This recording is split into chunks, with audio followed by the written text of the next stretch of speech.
This is a Farm Doc Daily webinar. I'm University of Illinois Extension's Todd Gleason. Thank you for being with us today. A balancing act negotiating farmland rents for 2025 in the state of Illinois. Nick Paulson joins us along with Gary Schnitkey, both members of the Farm Doc team that will be out on the road. If you've not heard about this just yet, but the Illinois Farm Economics Summits and the Farm Assets Conference coming up in the month of December. Those all include the Ag Economist, will be for the IPA series in Mount Vernon, Peoria, and DeKalb, and the Farm Assets Conference in Champaign. The Farm Assets Conference includes all of IFAS plus the crop scientist here on campus. All are $80 to register. You can find that information at farmdocdaily.illinois.edu. And then look for events and archive, and you'll find it there under events, I believe, in webinar actually. So you will find it there. Now let's get started for the day. Gary Schnitkey is here with us. Hi, Gary. Good morning to you, along with Nick Paulson. Gary's going to kick us off to talk about this balancing act. Good morning to you, Gary. Good morning, and thank you, Todd. Yeah, we are going to talk about negotiating farmland rents.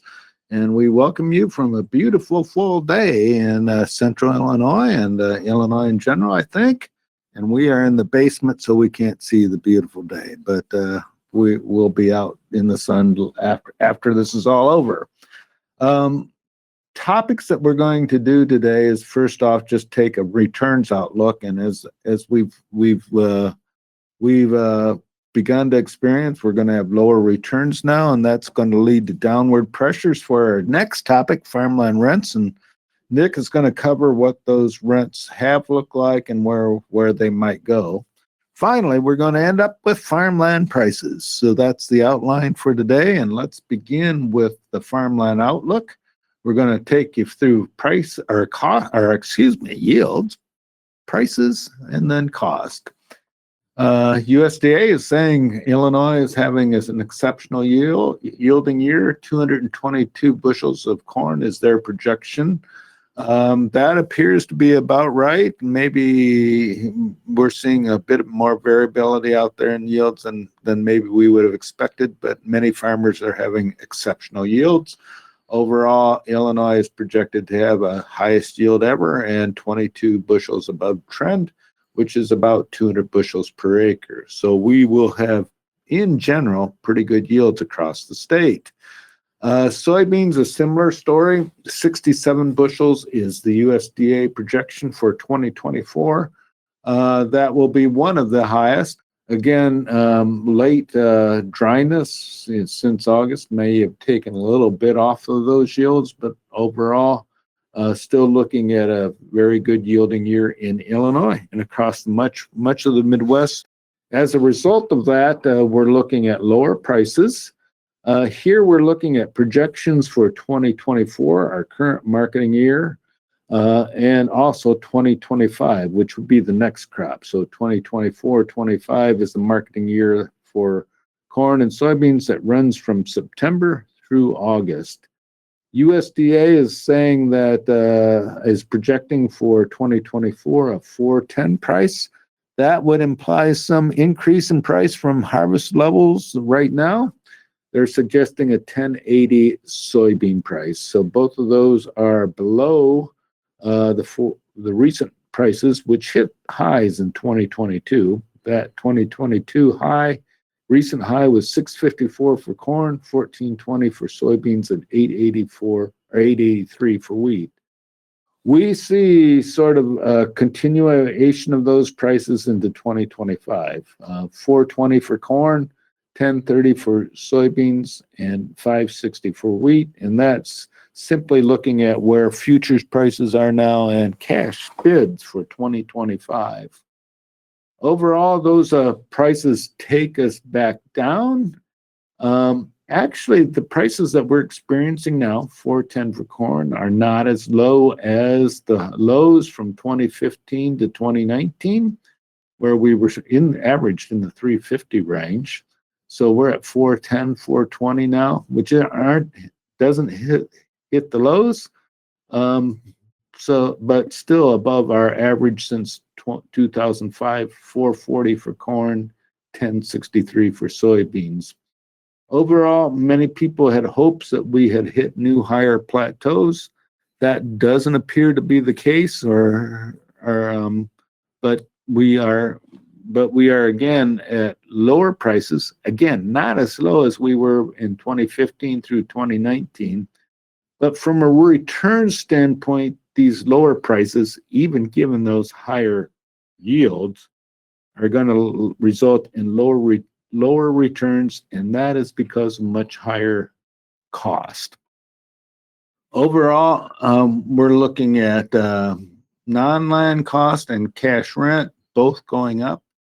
In 2023, we had an average cost of producing an acre of corn in central Illinois at $10.52, and that was made up of $693 of non-land cost and $359 of cash rent. Again, that's for a cash rent piece of farmland. That had increased from $800 in 2020, and we're projecting that to come down in 2024 and 2025, but it's a mild decline, I guess you would say, 1052 to 958. So those costs are coming down, but not as much as they went up. And you can sort of see that if you go back to the 2014, 15, and 16 period, we did see costs come down then, but not as much as they went up in the previous period. We're sort of looking at the same thing now, but we have much higher costs now, and lower prices, even with high yields, are leading to lower returns. Here we show operator and land returns 2020 through 2025. This is for a 50-50 corn soybean rotation. Those hit highs in 21 and 22. Those were profitable years. 23, 24, and 25, you can see there are less than $300. Our average cash rent would be closer to $400, and we'll talk about that next. But overall, we're seeing much lower operator and land returns and also higher cash rents. Overall, that leads to projections of low net farm incomes on grain farms. And this slide shows average incomes on FBFM farms, and this goes back to 2002. But we had highs in 22 and 21. That was associated with high prices. Costs had risen, but not as much as had continued to rise as they continued to rise. But those high prices led us to good incomes in 21 and 22.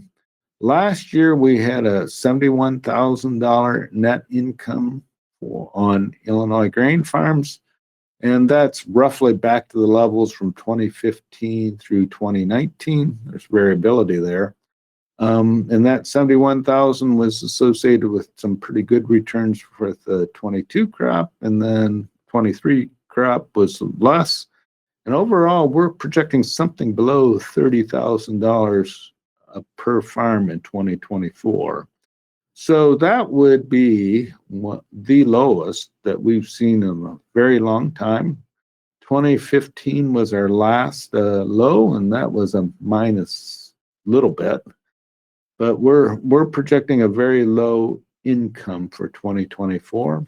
Again, that is because of lower prices, and I would use that word lower prices, but much higher cost.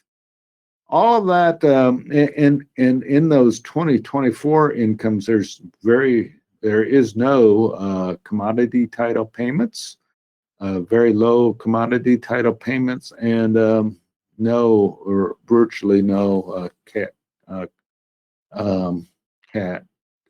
crop insurance. Still, we haven't turned everything. We're still making projections, obviously, for 2024.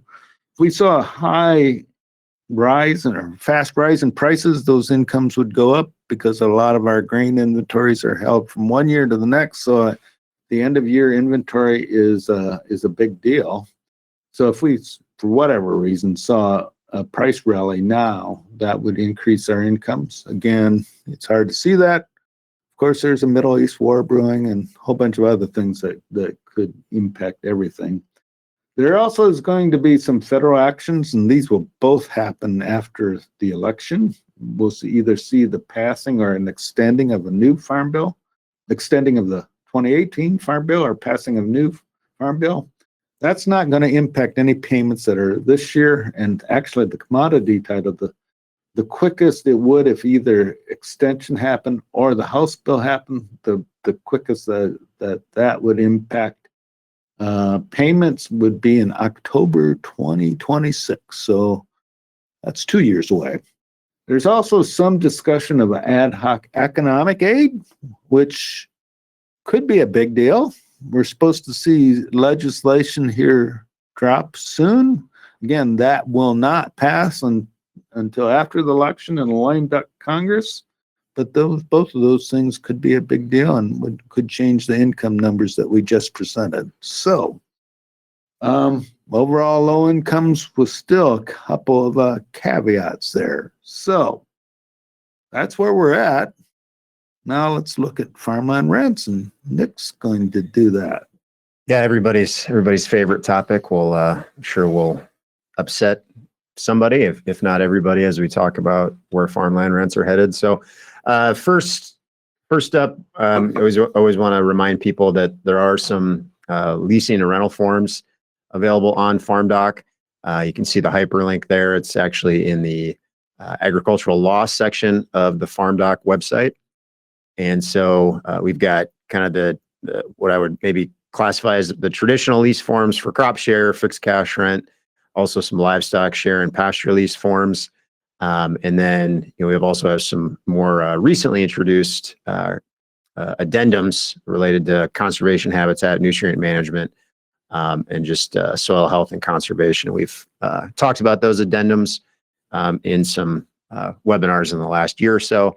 But those are at least some starting points in terms of written lease forms that you could use as you're working on negotiations between the operator and the landlord. We do suggest that the written lease, having something on paper, documented, signed by parties involved, is the best. But we're also very aware that many of the leases that are out there in practice continue to not be written. And a lot of farmland is rented, on kind of those more traditional handshake agreements. But written lease can be good for both sides to have something down on paper. If there is not a written lease that says otherwise, I also want to remind people about the October 31st notice date in Illinois, and that is when termination for the next year would need to be notice would need to be provided by that date. Again, unless otherwise specified in a written lease. That's sort of the overarching date that's out there, unless there's some other documented date in a written lease. Most leases also continue to be year-to-year leases. That doesn't necessarily mean that the tenant changes every year, but the lease technically is a year-to-year thing and can be renegotiated. There may not be changes that occur, but most leases are 1 year or year-to-year, where the parties stay the same and maybe there's some renegotiation that takes place there. We do see examples of longer term leases, but again, it still seems to be kind of relatively rare circumstances where we would have leases that are locked in, terms are locked in for more than a 1 or couple year period. All right, so most people on the webinar are probably pretty familiar with kind of the general types of leases that are out there in practice, but we'll quickly just review those in case you're not. And so first one is what we call the fixed cash rent or cash rent agreement. That's where the farmer pays the landowner for the right to use access to the farmland. The farmer takes on all the risks. They receive all the revenue, pay all the expenses, make all the management decisions. But they are paying a fixed rental amount to the landowner for use of the land.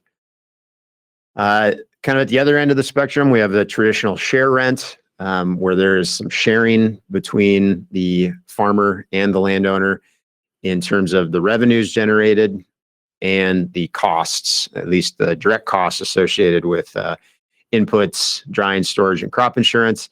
That also implies that there is some coordination or sharing of some of the management decisions that go into generating those costs and revenues. And so that's an example of a lease that there's more coordination, there's maybe more things to negotiate, but also some more risk sharing from both the landowner and the farmer's perspective in terms of what kind of the net rental payment would be in any given year.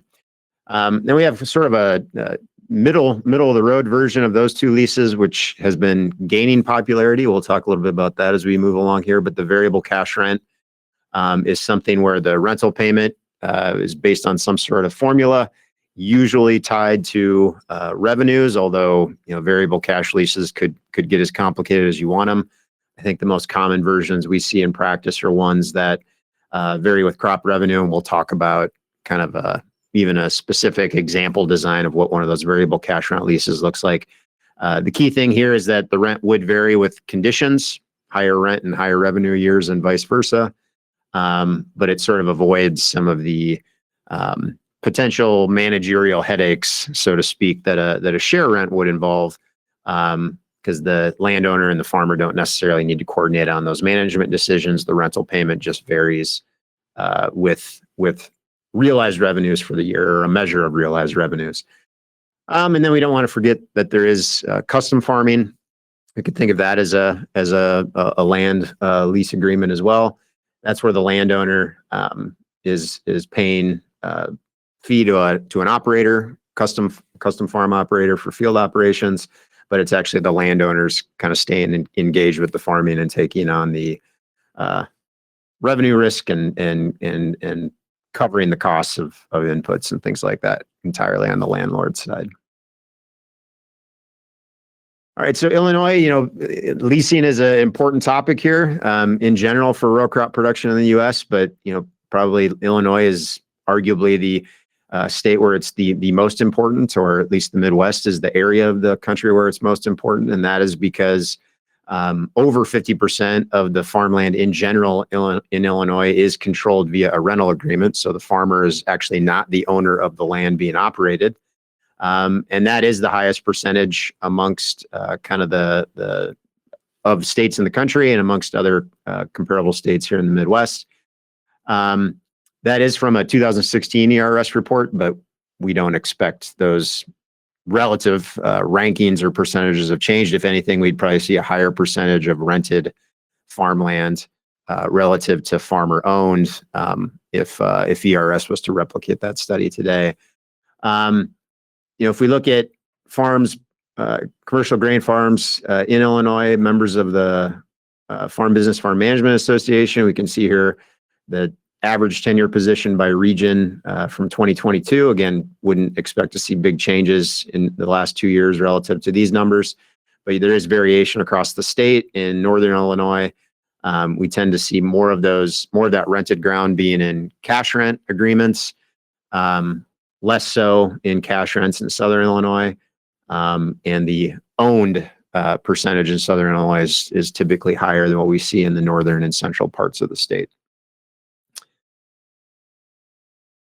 All right, so if you look at statewide numbers and kind of compare those to our neighbors to the west and the east, you can see that average cash rents. So again, these are probably not representative for any individual farm in the state, but it's a general measure of the direction rents have headed statewide.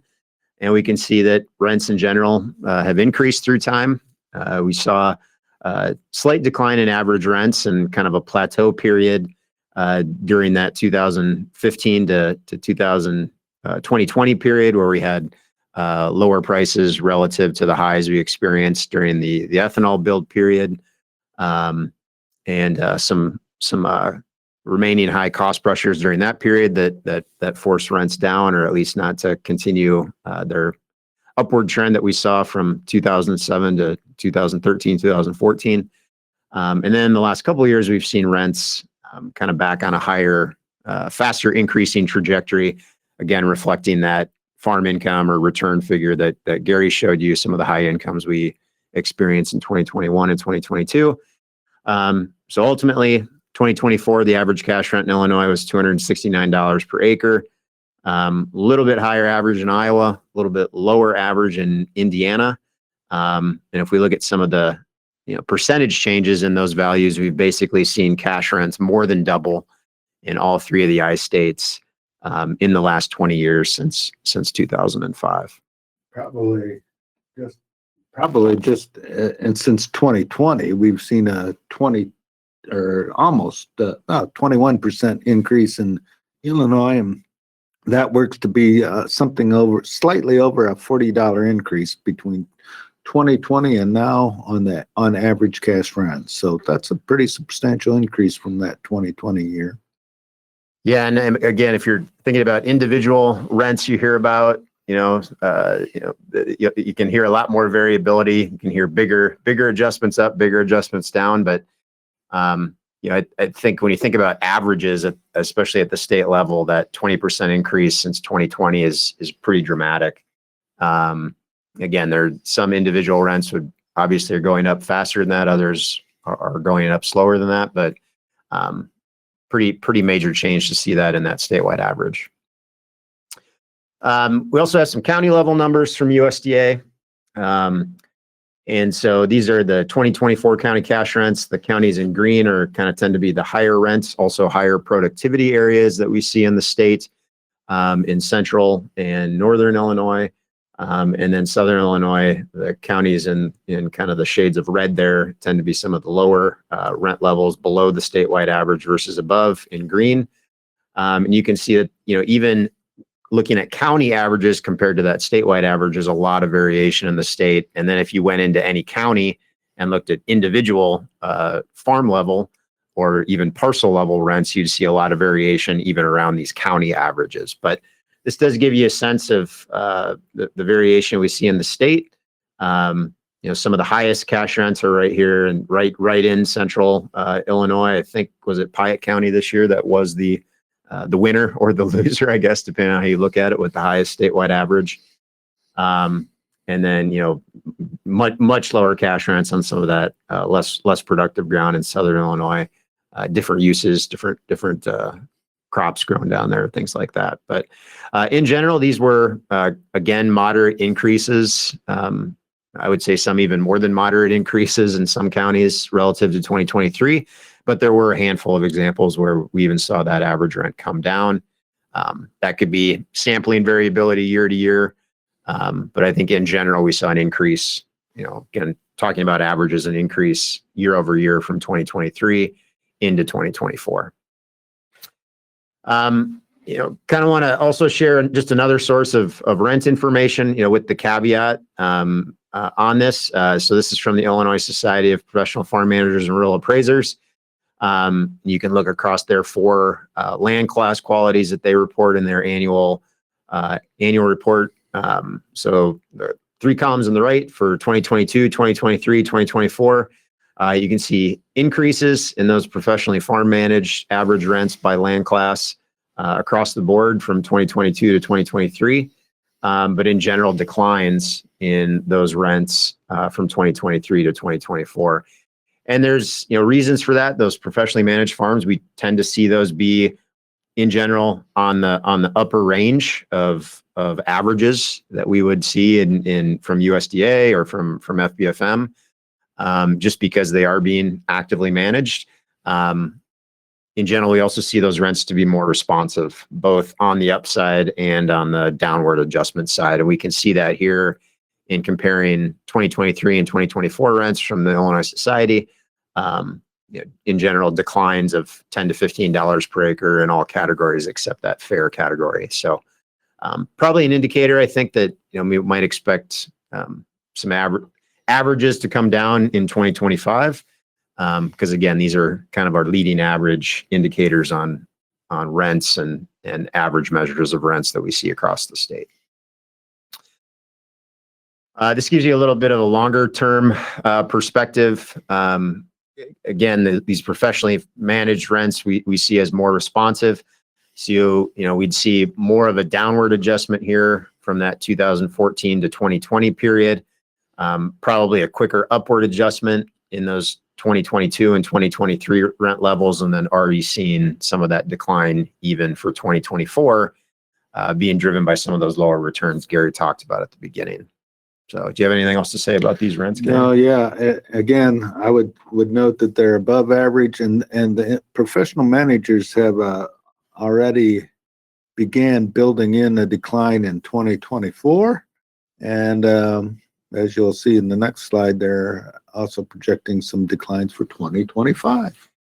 Yeah, so as Gary just said, there's, every year they do a mid-year survey. I think, Gary, you run that survey, right? So in August of this year, respondents to that Illinois Society survey expected the 2025 cash rents to adjust down even more than what we saw in 2024. So, a $10 to $15 adjustment from 23 to 24, expecting a larger adjustment of maybe $25 per acre on average, coming down from 2024 to 2025.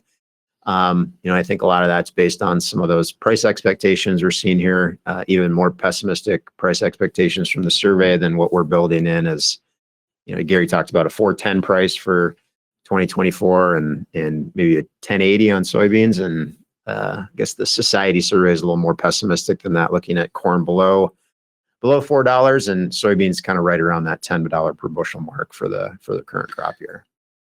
Just to put that decline in perspective, that $25 decline, that would be a substantial decline. I would note that we also went up $40 on average from 2020 and 2024. And maybe a rough guide, if you're thinking about where rent should be, getting them back to 2020 levels would probably be a place to start. I would note that doesn't, given our budgeting, doesn't assure any sort of profitability out there, but just sort of a benchmark for thinking about where cash rents need to begin to think about where they need to go.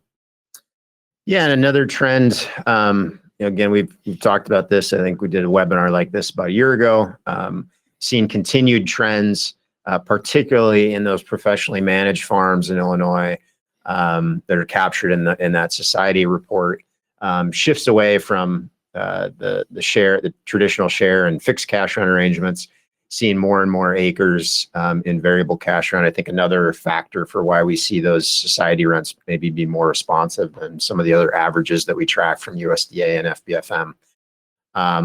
And so, cash rent still seems to, be the dominant one in general, but of those professionally managed farms, seeing pretty consistent uptake year over year increase in the use of those variable cash rent agreements relative to some of the other options. All right, so let's start with cash rent. And so this chart, and we'll have a couple more for the other lease types coming up here, but this chart takes those operator and land returns that Gary showed in the first part of the webinar this morning and subtracts out a cash rent, an average cash rent for the central Illinois region. And so you can see the green bars. These are what we refer to in our budgets and revenue and cost reports on FarmDoc as farmer returns or net farmer returns. This is those revenues minus the non-land costs, so the operator and land return, and then also now taking out a charge for a land cost, in this case being the average cash rent for the region. You can see variability across time, as always. Some of the higher return years during the ethanol build, much lower returns, and a few moderately negative average net farmer returns on cash rented farmland in that 2014 to 2019 period. Again, very, very good, favorable returns with the higher prices in 2020 and particularly 2021 and 2022. But with the continued high costs and the lower prices in 2023 and extending into this year and looks like into next year, projecting some pretty dramatic negative returns to cash rented farmland. And, we did come into this situation with some very high incomes, very good financial position, but, I think we also do need to recognize here that these are some of the largest negative returns that Gary probably have been projected in at least in the last 2 decades, and whether they're realized, we don't know yet. Although 2023 numbers are pretty finalized at this point. But very quickly eating up that additional liquidity and equity that was built up in 21 and 22 in just a few years, given the extent of some of these negative returns. Yeah, we have a question about PPP loans and those sorts of things, and I would and the forgivable nature of PPP loans, and I would note that those the forgiveness of those loans do appear in net farm income that FBFM showed, and yes, there was significant amounts of CFAP and other payments that went into farm in farm returns. I would note that 21 and 22 and 2020, those returns are high or higher. 2020 includes a significant amount of CFAP payments, as 2021 would have less CFAP payments in that. If you go back to 2016, 17, and 18 and 19, we do have the MFP payments in there, as well as the 2019 disaster. It's hard to remember what those were called anymore. Well, we had MFP, CFAP, PPP, EIDL, all kinds of acronyms. But those are factored into the returns. Again, 2024, there were, in 2023, there were limited numbers of those. So, but we do include those. The dynamic probably that's going on is here, if you're looking back, those 2021 and 2022 farmland returns are relatively good. And if we look at the financial position of the farms, they are strong right now, on average in that. There are some farms that are less than average. Well, they were at least strong at the end of 2023. Yeah.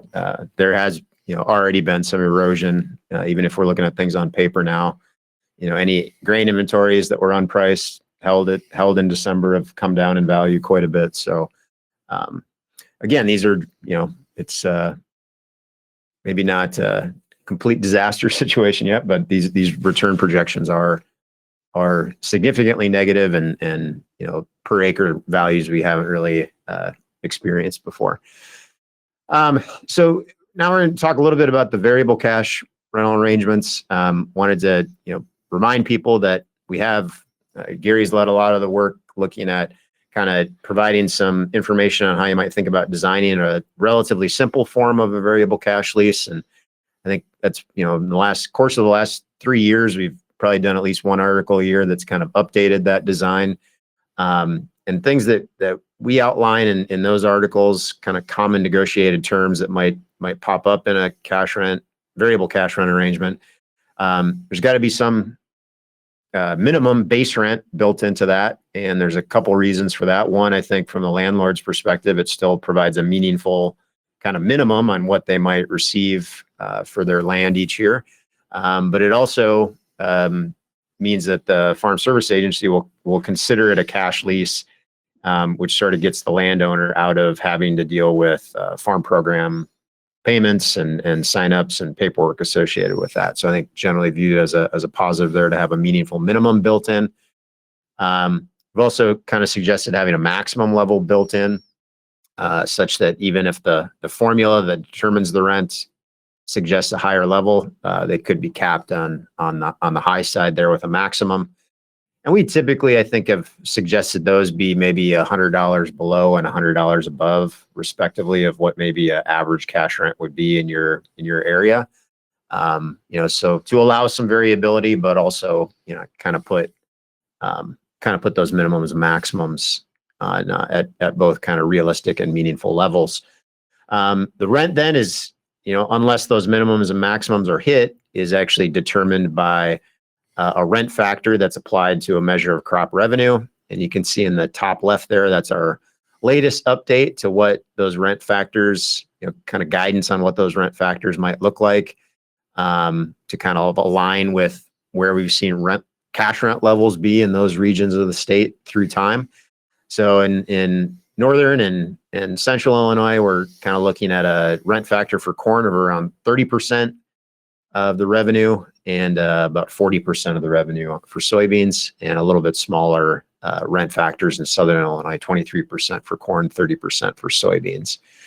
And so you'd apply those to measure revenue for the year. Obviously, that's another thing you have to agree on. Farmer and the landlord have to agree on how to measure that revenue. But typically pretty good measures now of farm yields that can be used. Could be scale tickets, could be yield monitor information, but options there. And then we typically see some sort of market price measurement that maybe is an average cash price at the local elevator over a period of time. So you're not just picking a single day that might be a high or low, but taking an average over a period across the growing season to kind of capture the fact that the farmer could be marketing throughout the growing period, and come up with sort of an average price measure there to go into that crop revenue calculation. All right, so now we'll look at what a variable cash rent, kind of using that design that we just quickly went through for Central Illinois. So we'd be applying that 30% factor to corn revenue, 40% factor to soybean revenues. And you can see here that the variable cash rent, if we go back real quick to the cash rent, you'll see that that variable cash rent line is more variable. And so we see that rent level adjusting to conditions. So increasing in years of higher revenues, decreasing or lowering in years of lower revenues.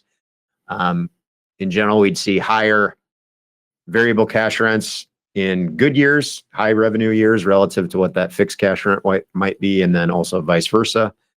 I think one of the key things that we're kind of seeing this year, given the circumstances we're facing with high costs and low prices, is that if this variable cash rent is only based on revenues, given the high costs that we're seeing, we'd be looking at negative returns, less negative, but still negative returns on average, being coming out of this variable cash lease design that we use as this example. So, again, looking at the history here, that would not have been the case in any of the years leading up to 2023.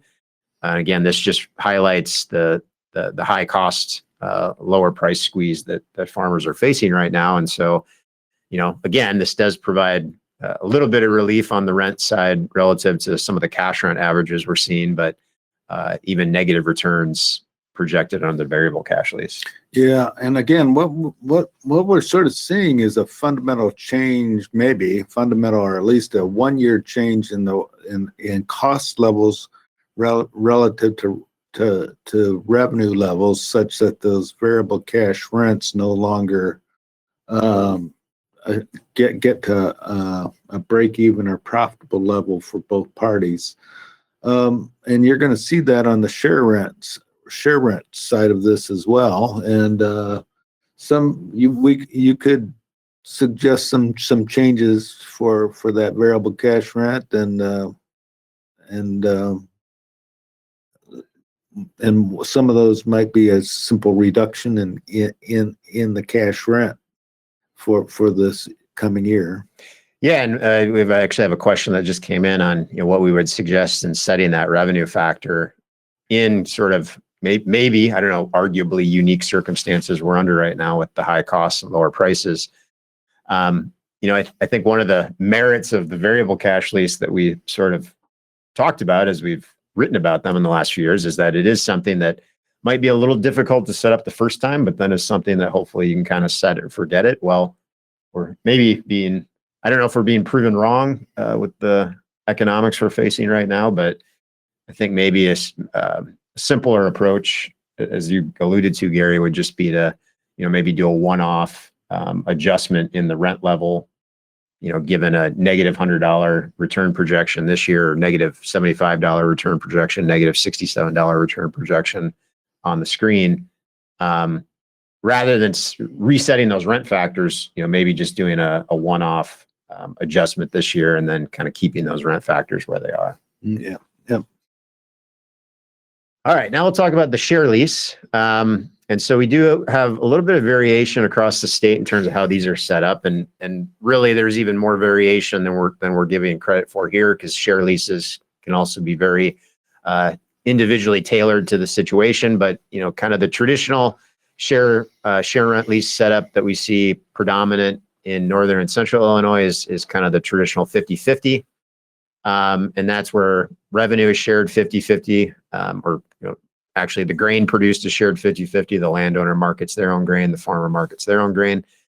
So 50% of the grain, and then 50% of the what we call the direct cost category in our budgets. That would be your inputs, drying, storage, and crop insurance premiums, as those decisions would be kind of made across the landowner and the farmer in a share rent. Southern Illinois, we see a little bit different. Tend to see a higher share to the farmer versus the landowner, maybe a 60-40. 50-50 is still common in Southern Illinois too, but we tend to see a little bit more variation in some of those share rents across Southern Illinois. All right, and just another example there, maybe higher percentages to the farmer, and even some variations where the farmer's paying a larger portion of at least some of the costs that go into them. So just some examples of some of the terms we've seen in Southern Illinois. All right, so this is the share rent net return picture. And again, historically, if we backed up and looked at the variable lease, we can see that the share rent lease payments are even more variable than those variables, and more variable than the fixed cash rent, because they are adjusting not only to changes in revenues, but changes in direct costs. So we see a more variable share rent payment series here. And historically, we've see, again, variation in returns, but in general, returns that are positive, not necessarily high every year, but positive, above break even for the farmer historically. And even with the share rent for 2024, given the costs we're seeing, outside of those direct costs that are shared, we're seeing higher power costs, higher overhead costs, and just that overall higher cost structure relative to revenues. We're seeing even a below break even projection for 2024, even on a traditional 50-50 share rent in Southern Illinois, or Central Illinois. So again, dangerous to use the term unprecedented, but the costs and the prices we're dealing with right now, and the returns that they are implying are pretty unprecedented. Yeah. So. Yeah. And again, we haven't seen these. I mean, these are worse returns than we saw in 2015, 2016, and 2017. And to a large extent, it has to do with the much higher cost levels that are now being looked at. And if you think about it, all right, if we're thinking our average return, gross return is $1,200, a 20% variability on $1,200 is more than on $800, and then you ratchet up the cost levels, and we get this variable situation. Yeah, and I think another sort of point we've made in a recent article was, looking at these net farmer returns historically through time across the three kind of general rental agreement types that we have, and we look at average across this time period. As Gary said, we are dealing with a significantly larger amount of dollars per acre that are going in to grow the crop. More revenues as well, but just more dollars in general. But we don't see farmer returns varying much from that $100 per acre average. Again, if you think about kind of dollar adjusted or risk adjusted, we might expect hopefully to see returns increasing through time, but that's not necessarily the case. Yep. All right, so just some summary thoughts here before we shift to kind of thinking about farmland prices. Obviously we have lower return projections. Gary introduced at the beginning negative projections for cash rented farmland and variable cash rented farmland, and then even closer or a bit below break even for some of those share rent agreements on average, particularly for 2024. Already talked a little bit about this as we were going through some of the questions, but there would need to be some probably unrealistically large rent adjustments that would need to occur this year to get the farmer back closer to break-even returns. So I don't know if we are in a realistic position to suggest that a rent should adjust to get farmers back to break even.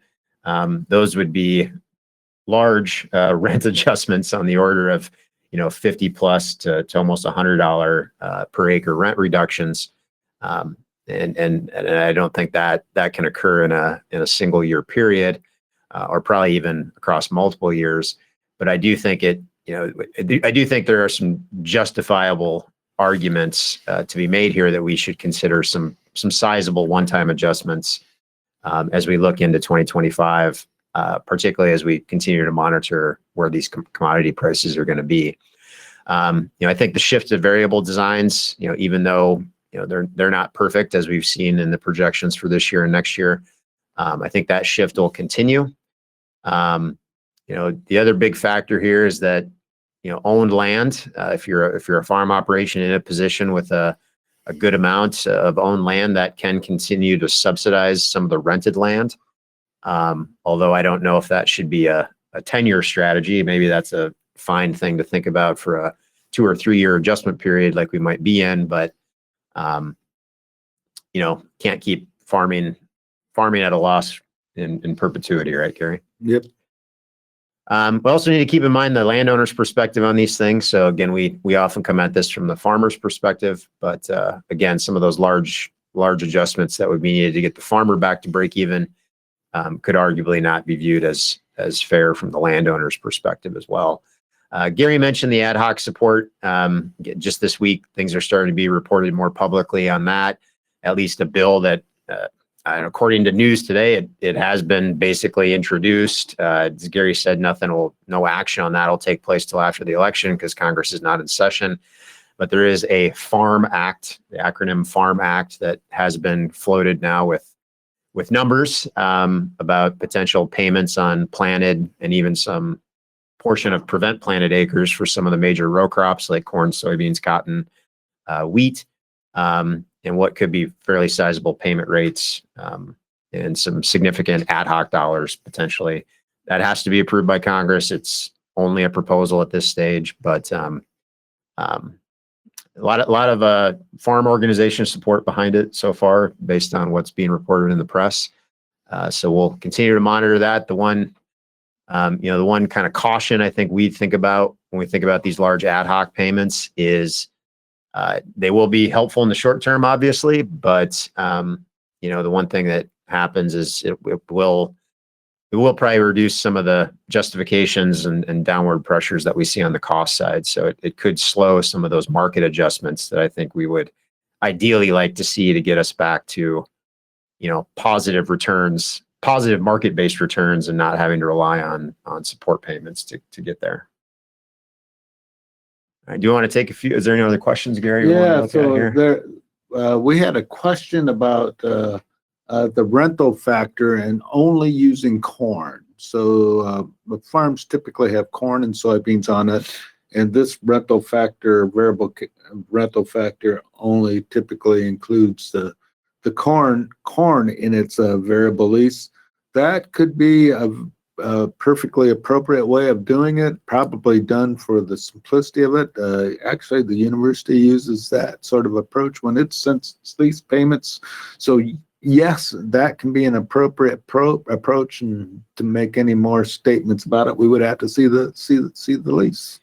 Yeah, I mean, what we don't see in practice is a different rent being paid based on the crop being grown, or at least that's definitely not a widespread practice. So when we talk about average rents, that'd be a rent you'd be paying whether that particular field is growing corn that year or producing soybeans. And so, those rent factors that we've put out there, the 30% for corn, 40% for beans, those kind of take that into account. So you could almost think of using just corn as a way of setting rent every year as getting to the same place, because those rent factors kind of adjust for that. Soybean revenues are typically less per acre than corn, and that's why you see the rent factor higher for soybeans. We do have a question about solar developments. That is a topic that I think has seen answers on both sides. I think there is, so how have solar developments affected rents in Illinois and elsewhere?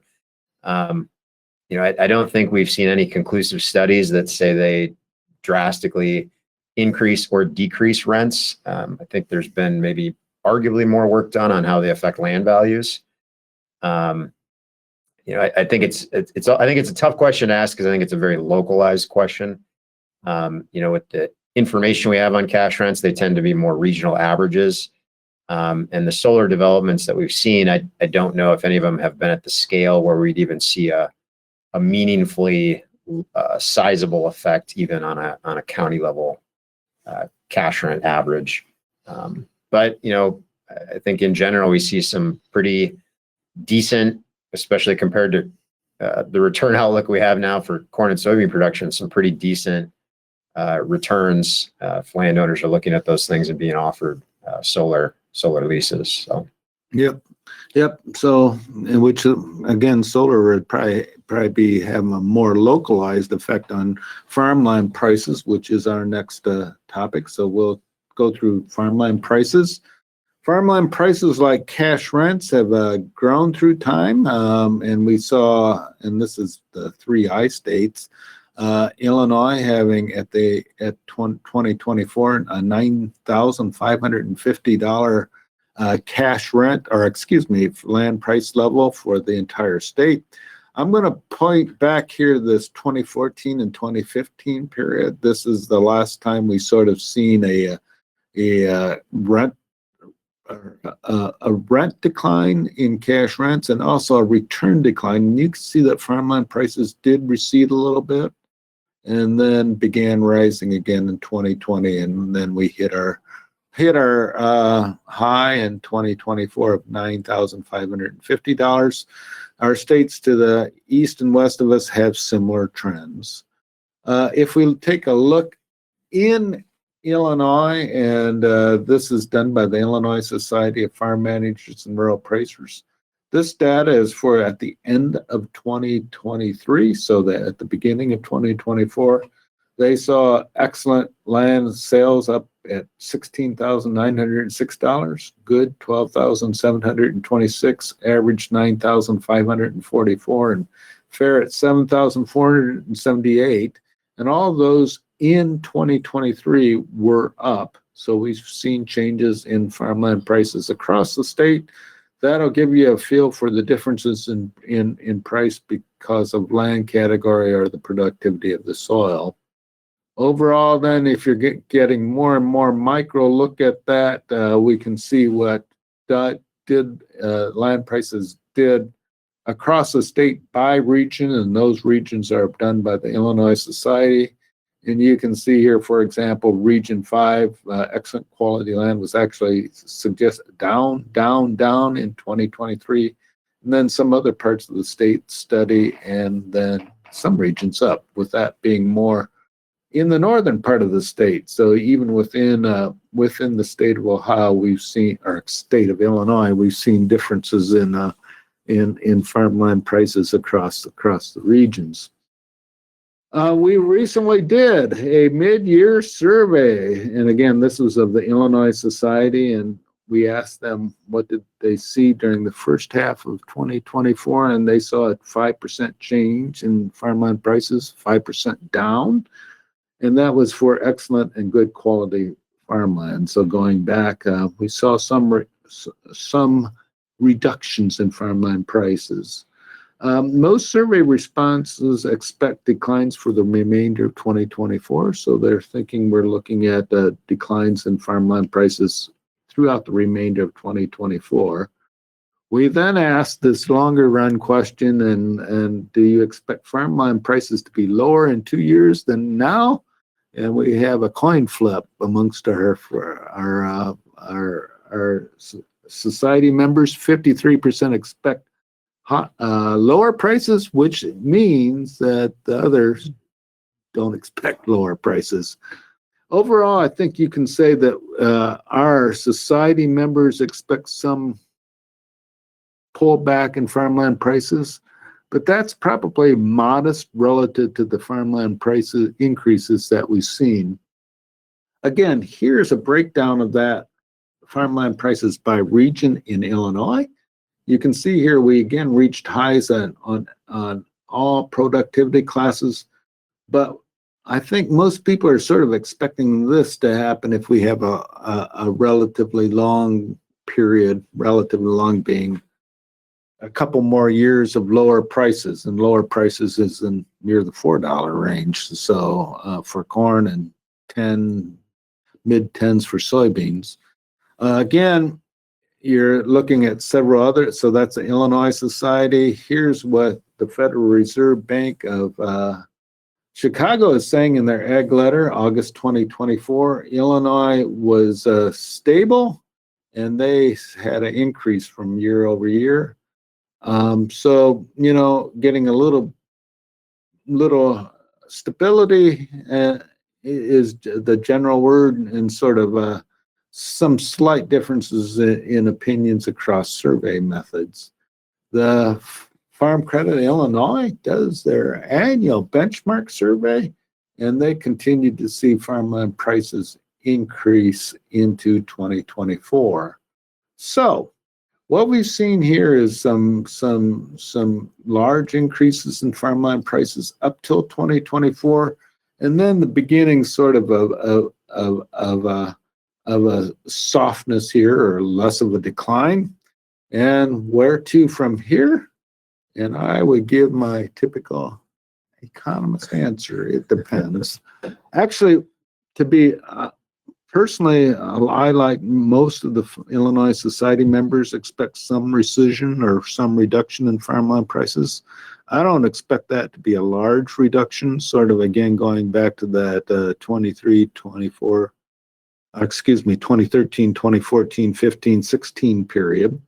So some decline in farmland prices, but probably not large. Again, two of the farmland returns factor will play into that. I would also say that there's going to be some looking at what sort of ad hoc disaster assistance programs happen out there. So a lot of that's going to depend on policy and where that all depends. So we've got and I think I'd add to that is, I would expect, maybe any decline that we experience in farmland, I would expect to only partially offset the large increases we've seen in land values in the last 3 to 4 years. Again, that's kind of based on historical experience. Again, some of the headwinds we have right now with those returns are arguably, much bigger than what we experienced, but again, they are still projections right now, and things could get worse, I suppose, too, but things could also improve relative to where we are looking. We've got a question here that I think is it's a wide applying question. I don't think a unique situation at all, and I think what makes us talking about negotiating cash rents so difficult, and what makes actually negotiating them even more difficult. So I'll just read this. It's, I'd like to negotiate down land rents, but don't have much leverage with the landlord. On their side, the property taxes are going up, and their costs and interest rates are still high. Concerns about opening up negotiations and then losing the ground to other maybe bigger farmers, or farmers that are in maybe a stronger financial position to subsidize some losses for a few years. And then losing the ground means potentially having to restructure the scale of your operation, which is difficult to do given current costs. And then moving forward, hard to get the land back if and when things improve. That is tough. That is a situation I think a lot of farmers find themselves in, particularly maybe farmers below that average age. Some of our younger farmers haven't built up that land base, more reliant on rented land in general for their operations land base. I think some of the advice that Gary has led in some articles recently that's really good is, I think we're in a period now where you have to make a case for yourself. You almost have to put together a marketing package as a farmer when you're going out and talking to landowners, whether that's trying to pick up land or renegotiate land that you're currently renting. I understand the concern about, worrying about upsetting the landlord by even broaching the conversation. But I think, also you can't, I think it's difficult to try to talk yourself into farming at a $50 or $100 per acre loss as well. So one of the things I might suggest is, if you're, and again, we're not in that position, but I guess I would begin to share with landowners the information about what farmland returns look like. Maybe share a couple of our Farm Doc daily articles, and that may help. We're not saying that is going to happen, or that is going to help these situations. I will say, though, that if we continue to see the prices where we're at, and they could last several years, we are going to have to see some adjustment downward in cash rents, and the individuals that likely will have that forced on their operations quicker is going to be by the lender, and the amount of operating note that will be offered at that point in time. All of those discussions are difficult and make this situation very, very, very tough to deal with. Yeah, again, I think making the case to the landlord.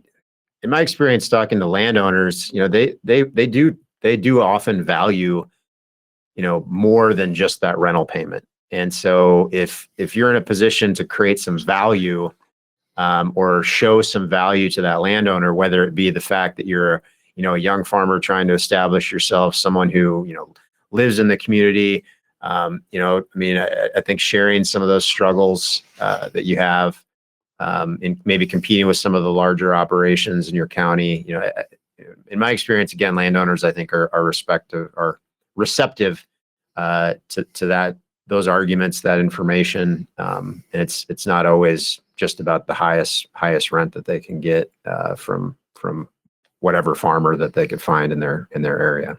Yeah, another piece of advice, which is very good, is do a cash flow and see where we're at. And some operations may not have any choice in this matter. So there's where we're at. But I will thank our sponsors. We get a support, and we really appreciate this, from TIA Center for Farmland Research. We have CoBank, Copier, and Cartiva that support us, and then our farm groups: Farm Credit Illinois, Growmark, Illinois Corn, and Illinois Soybean Association. And Copier and Farm Credit are two lenders and farm groups as well. We also want to thank our educational partners, which is the College of Agriculture, Consumer, and Environmental Sciences, and our department, the Agriculture and Consumer Economics, and of course, University of Illinois Extension. As well as Illinois FBFM. Illinois FBFM, yeah. The name is there, is at the bottom, and that, by the way, FBFM is a great support of our data that we've shown here today, and it was one of our close working partners, and we very much appreciate their support. And if a farmer's looking for accounting, financial services, FBFM is there. All right, and then wrap up here. Just get the QR code there. If you're not already a FarmDoc subscriber, FarmDoc Daily subscriber, you can find us there. Also, this webinar and all of our webinars are ultimately archived and made available on the FarmDoc YouTube channel, which you can see the link to there at the bottom, as well as a number of other videos that Jim helps us create, summarizing some of the articles we write in our 5-minute FarmDoc series, as well as some recent partnerships with USDA, and what the aerial ag minute is, another new exciting thing that Jim has put out there on the YouTube. So a lot of great video work there on the YouTube channel. Subscribe to our FarmDoc Daily newsletter, and if you do so, we would also very much like to see you out at our IFAS meetings. Nick and I will be there amongst several of our other ones.